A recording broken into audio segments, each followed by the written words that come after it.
샬롬, 주님의 이름으로 여러분들을 축복합니다. 오늘은 로마서 강의 47번째 시간입니다. 오늘도 성경책과 그리고 필기도구를 지참하시고 우리 같이 말씀을 살펴보도록 하겠습니다. 자, 오늘부터는 로마서 15장 말씀을 같이 읽어보도록 하겠습니다. 믿음이 강한 우리는 마땅히 믿음이 약한 자의 약점을 담당하고 자기를 기쁘게 하지 아니할 것이라. 우리 각 사람이 이웃을 기쁘게 하되 선을 이루고 덕을 세우도록 할지니라. 자, 바울은 계속해서 교회 안에서 또는 우리의 믿음의 공동체 안에서 이 성도 간의 교제 그리고 성도로서의 삶이 어떠한 삶이어야 하는가를 우리에게 가르쳐주고 있죠. 자, 오늘 본 말씀 1, 2절을 보면 바울에게 있어서 믿음이 강한 사람은 어떤 사람인가 하는 것을 엿볼 수 있는 그런 구절들이 있습니다. 먼저 바울은 믿음이 강한 사람은 믿음이 약한 자의 단점 또는 약점을 품어 안는 자 또는 담당하는 자 이렇게 표현을 해놨죠. 사실 담당한다 이 말은 헬라어 원문에는 바스타조라고 하는 단어를 썼는데 그 말의 의미를 보면 그 안에는 뭐 어울린다라는 의미도 있고요. 또는 지탱하고 또 수용한다라고 하는 여러 가지 의미를 담은 말입니다. 그러니까 담당한다라는 이 말 안에는 이 다른 사람을 수용해 주고 또 그와 함께 어울릴 수 있도록 포용력이 있다라는 것을 의미해 주는 그런 뉘앙스를 가진 말이라는 것을 알 수가 있죠. 뿐만 아니라 그 말 안에는 참아주고요. 끈기 있게 기다려준다라는 의미도 함께 담긴 단어입니다.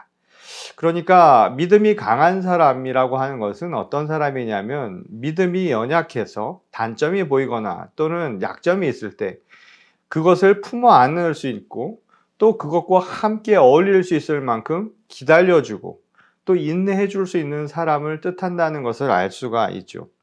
사실 이것은 이 교회론이 가진 특징이기도 해요. 한 몸으로 되어 있다라고 생각을 해보면 그 말의 의미를 보다 분명하게 이해할 수 있을 겁니다. 자, 제가 지금 두 다리로 지탱해서 서 있는데 예를 들어서 한쪽 다리가 아프다고 생각을 해보세요. 그러면 당연히 한쪽으로 기울겠죠. 강한 다리가 약한 다리를 지탱해 주는 겁니다. 이게 바로 바스타조라는 말의 의미라는 거예요. 믿음이 강한 것은 믿음이 연약한 자를 지탱해 줄 수 있는 것, 수용해 줄 수 있는 것, 받아들여 줄 수 있는 것이 바로 강한 믿음의 소유자라고 할 수 있다는 겁니다.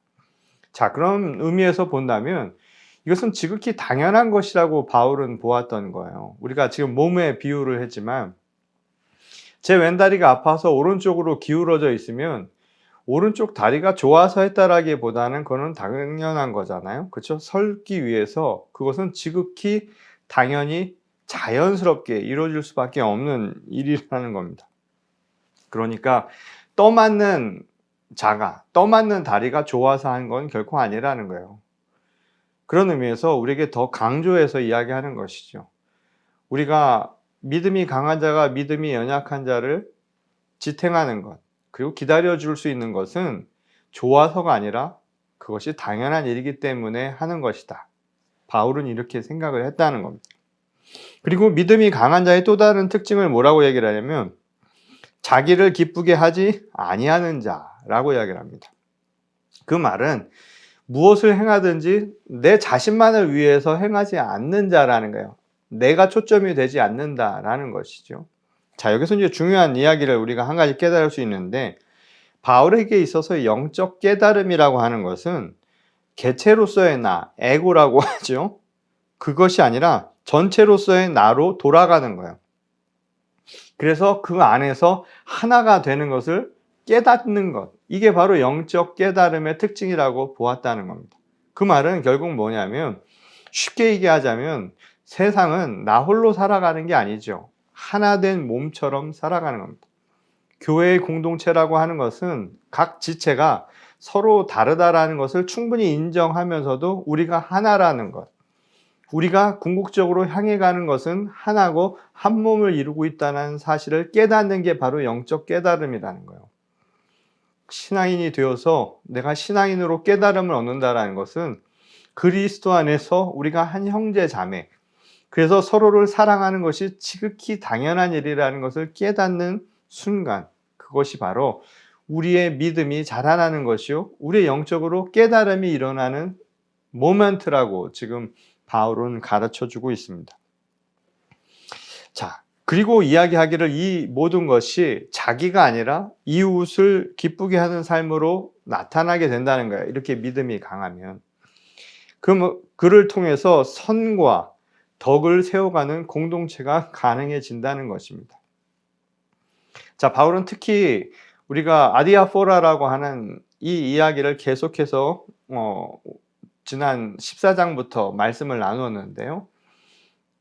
연속적으로 그 이야기를 통해서 우리에게 해주는 것이 선이라고 하는 것, 선과 악이라고 하는 분명한 죄의 문제만이 아니라 공동체 안에서 서로 조화롭게 살아가는 데 있어서 필요한 것 중에 하나가 바로 이 덕이라고 하는 거예요.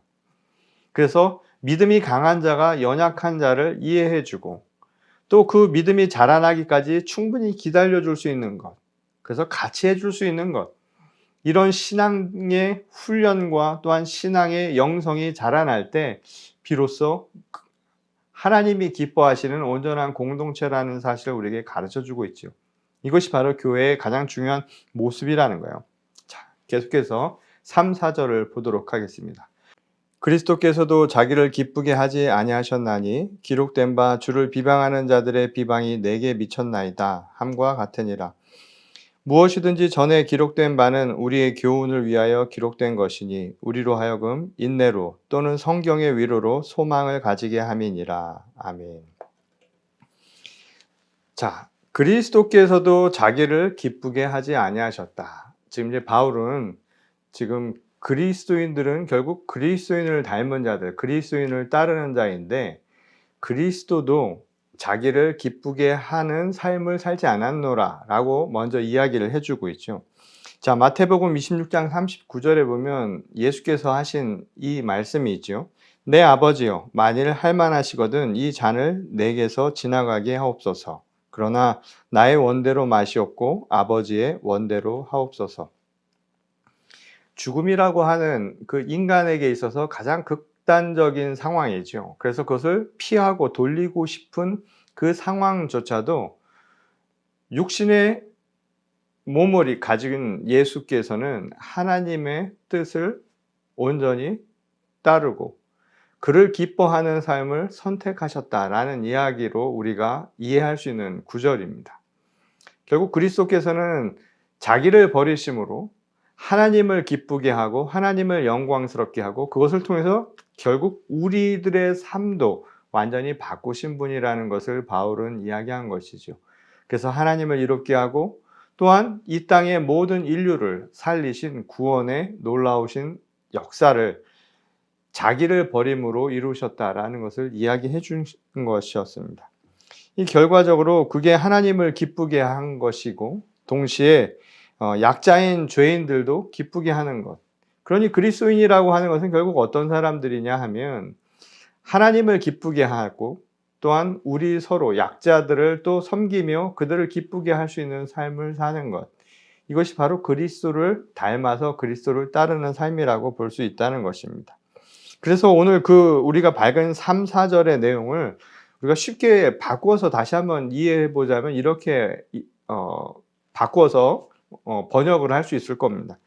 그리스도께서도 당신이 좋으실 대로 하시지 않으시고 오히려 하나님을 모욕하는 자들의 모욕을 내가 대신 다 받았습니다라고 하는 성경의 말씀대로 사셨습니다. 라고 오늘 우리가 같이 읽은 3, 4절을 번역할 수 있겠죠.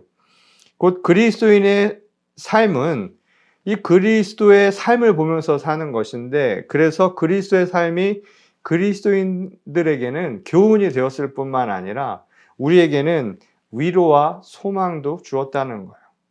왜냐하면 하나님을 기쁘게 하는 것이 결국 우리 모두를 이롭게 하는 일이었음이 판명되었기 때문이라는 겁니다. 그런 의미에서 우리에게는 위로와 소망도 되는 것이다. 이게 바로 그리스도인들이 그리스도를 따라 살아가야 할 모습이라고 우리에게 가르쳐 준 말씀입니다. 자, 계속해서 말씀을 보겠습니다.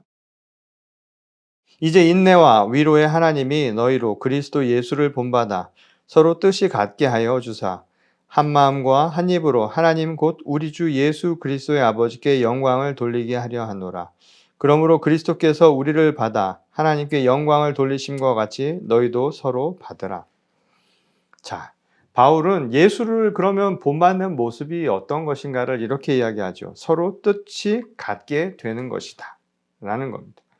그것은 하나님이 예수 그리스도와 한 몸을 이루셔서 한 뜻이었던 것처럼 우리도 그리스도를 닮아서 한 뜻이 되고 우리 서로도 하나의 몸을 이루는, 그래서 교회가 되는 거예요. 한 몸을 이룬 교회.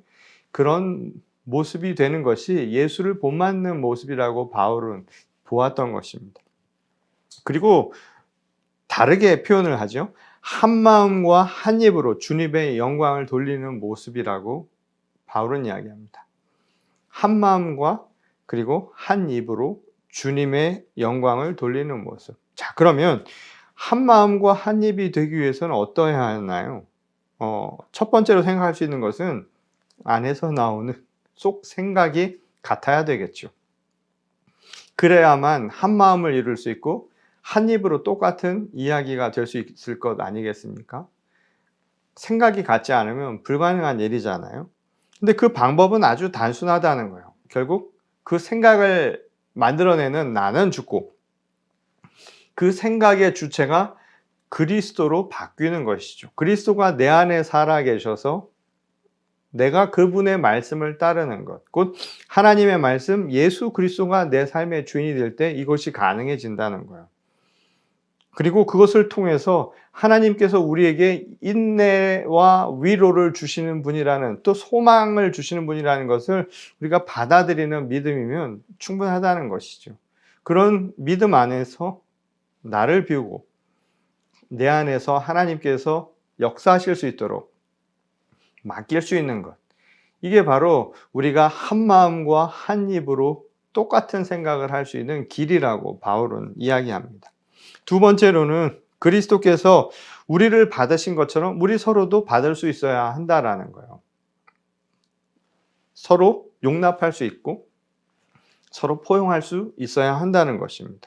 자, 요한복음 17장 21절에 보면 이런 말씀이 있죠. 아버지여, 아버지께서 내 안에, 내가 아버지 안에 있는 것 같이 그들도 다 하나가 되어 우리 안에 있게 하사 세상으로 아버지께서 나를 보내신 것을 믿게 하옵소서. 자, 아버지와 내가 하나인 거죠. 서로 간에 있다라고 하는 것은 결국 하나가 되었다라는 의미입니다. 그리스도와 우리와의 관계도 마찬가지인 거예요. 그리스도께서 우리를 받아주신 것처럼 우리도 서로를 용납할 수 있는 것, 서로 간에 하나가 될 수 있을 때 나타나는 모습이라고 바울은 보았던 겁니다. 자, 그것은 마치 이렇게 표현을 할 수 있겠죠. 용기로 한번 생각해 보세요. 그릇이요. 작은 용기에 큰 용기를 담을 수가 없죠. 큰 용기에 작은 용기를 담는 겁니다. 그래서 우리가 처음에 이야기한 것처럼 믿음이 강한 자가 믿음이 연약한 자를 품어 안는 것, 담당하는 것은 당연한 일이라는 거예요. 그렇게 해서 자라나게 하는 거죠. 그리고 반대로 그렇게 내가 포용을 당하고 있다라고 생각을 한다면, 누군가 나를 사랑해 준다고 한다면 받는 사람은 당연히 감사할 줄 알아야죠. 자기의 권위로 생각하면 안 된다 이 말인 거예요. 그걸 당연한 권리로 생각하면 안 되겠죠. 그건 역시도 이해하고 나도 저 사람이 나를 위해서 사랑으로 또 포용하고 있다라는 마음, 감사의 마음을 가질 수 있을 때 쌍방향 간에 온전한 서로를 이해하는 모습들이 일어날 수 있을 것입니다. 서로 간에 품어 안아야 한다는 거예요. 용서라고 하는 것은 일방적으로 이루어지는 게 그래서 아니지요. 물론 그리스도 예수께서 우리를 향한 용서, 우리를 위한 하나님의 사랑을 아무 조건 없이, 아무 공로 없이 주셨다 했지만 우리 서로 간에는 서로를 사랑해야 한다는 거예요. 뭐 믿음이 강한 자라고 해서 특별한 사람만이 있는 게 아니죠. 뭐 너는 믿음이 강하고 너는 교회에 오래 다녔으니까 너는 당연히 그렇게 받아들여야 한다라고 하는 것이 아니라, 그때 당연함이라고 하는 것은 그를 향한 그 사랑의 마음, 내가 받은 하나님의 사랑을 사람들에게 나눠야 한다라는 당연함이지, 내가 너에게 주는 것을 너도 당연하게 여기라는 것은 아닙니다. 마찬가지로 받는 사람 역시도 주는 사람의 하나님이 주신 그 사랑을 당연하게 주는 것처럼 나도 그것을 받고 그 사람에 대해서 또 되갚거나 또는 감사하는 마음을 갖는 것. 그것이 바로 쌍방향 간에 서로 간에 용납하는 행위라고 볼 수 있다는 거예요. 유명한 신학자이죠. 폴 틸리가 이런 이야기를 한 바가 있습니다. 용납의 용납이다. The acceptance of acceptance. 우리가 구원의 은총이라고 하는 것은 하나님이 우리를 사랑하셔서 우리에게 베푸신 용서. 그 용서를 우리도 인정하고 우리 서로 간에도 용서를 베풀 수 있을 때, 서로를 이해할 수 있을 때 이것이 완전한 구원의 은총이 나타나는 결실이라고 말할 수 있다는 거예요. 그런 의미에서 바울은 한결같이 이야기를 하죠. 교회란 어떤 곳인가? 그리스도인으로 산다는 것은 과연 어떤 것인가? 그것은 하나님이 우리에게 베풀어 주신 그 사랑을 머금은 자로서 우리 서로도 생명을 함께 나누고 하나님의 사랑을 함께 나눌 수 있는 그런 공동체가 되어야 한다는 겁니다. 그래서 특정이 강한 사람이 약한 사람을 일방적으로 주는 관계가 아니라 서로가 서로를 사랑할 수 있는 관계로 발전해 나갈 수 있어야 한다는 거예요. 그런 의미에서 그 과정에 있어서 믿음이 강하다라고 하는 사람들은 다른 것이 아니라 내가 지금 더 많이 받지 못하더라도 더 많이 줄 수 있는 마음을 가진 자. 그게 바로 신앙인의 모습이라는 거예요. 그런 의미에서 오늘 교회와 그리고 성도의 삶을 다시 한번 생각해 보게 됩니다. 요즘에는 주는 것만큼 또 돌려받아야 되고 그것이 당연한 일이고 또 개중에는 내가 받아야 할 것을 더 많이 받는 게 당연한 것처럼 생각하는 시대를 살아가고 있죠. 그런 현실 속에서 그리스도인으로 산다는 것은 내가 좀 덜 받더라도 더 많은 것을 줄 수 있는 그런 사랑을 베풀 수 있는 것. 그런 사랑이 아직도 남아있는 세상. 정말 아름다운 세상 아닐까요? 정말 애누리 없이 서로 딱 give and take가 정확한 거, 물론 시장 경제에서는 맞는 이야기겠지만 거기에는 사랑이라는 게 존재할 수가 없죠. 정말 사랑이라는 게 뭘까요? 우리가 하나님의 사랑을 이야기하고 또 때로는 부모님의 사랑을 이야기할 때 그 사랑이 우리에게 감동이 되고 그것이 우리에게 참 생명력이 되는 이유가 뭔지를 다시 한번 생각해 보시기 바랍니다. 그리스도인으로 산다는 것. 그런 의미에서 우리의 삶은 예수 그리스도가 우리에게 베풀어 주신 그 사랑을 우리 서로에게 함께 나누는 삶이 되어야 할 줄 믿습니다. 오늘 바울이 이야기해 준 이 말씀을 마음속에 깊이 새기면서 우리도 서로 사랑하고 서로 용납하고 서로 이해하고 포용할 수 있는 주님의 귀한 공동체를 함께 만들어갈 수 있기를 주님의 이름으로 간절히 축원합니다. 우리 다 같이 기도하시겠습니다. 하나님 감사합니다. 오늘 이 시대를 살아가면서 그리스도인으로 산다는 것이 무엇인가? 주님의 교회의 공동체 일원으로 산다는 것이 무엇인가를 다시 한번 생각해 보게 됩니다.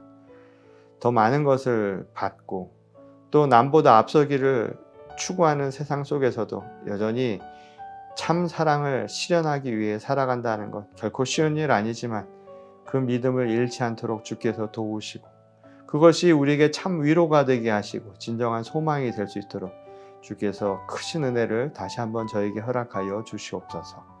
하나님께서 세우신 교회 공동체를 위하여 함께 수고하며 또한 함께 사랑을 나누고 서로를 품어 안을 수 있는 주의 아름다운 신앙 공동체를 앞으로도 가꾸어 가기를 원하오니 주께서 늘 함께하여 주시옵소서. 모든 것 위에 함께 하시는 우리 주 예수 그리스도의 이름으로 간절히 기도드렸습니다. 아멘.